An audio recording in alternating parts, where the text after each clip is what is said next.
আসসালামু আলাইকুম প্রিয় দর্শক মণ্ডলী, আজকে আমরা একটু মুরগি পুরে খাবো।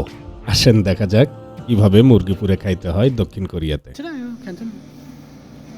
এই যে এই রকম রেস্টুরেন্টে একটা পাইপ নামানো থাকে, ঠিক টেবিলের মাঝখানে যে চুলাটা থাকবে তার উপরেই, যেন সমস্ত ধোঁয়া এই পাইপ দিয়ে ওপর দিয়ে বাহিরে বের হতে পারে।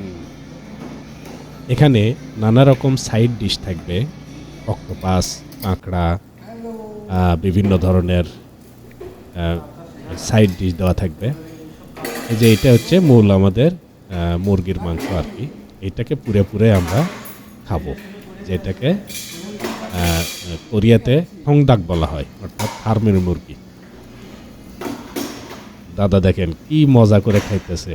প্রত্যেক বন্ধুবান্ধব মহলেই দেখবেন এই রকম কিছু লোক থাকবে যারা খুব রসিক প্রিয় হয়। তাদেরকে সঙ্গে নিয়ে অবশ্যই বাহিরে বের হবেন। শুধু কোরিয়াতে ইনকাম করার ধান্দায় থাকবেন না, পাশাপাশি ভ্রমণ করবেন, খাওয়া দাওয়া করবেন, অর্থাৎ একটু উপভোগ করার চেষ্টা করবেন।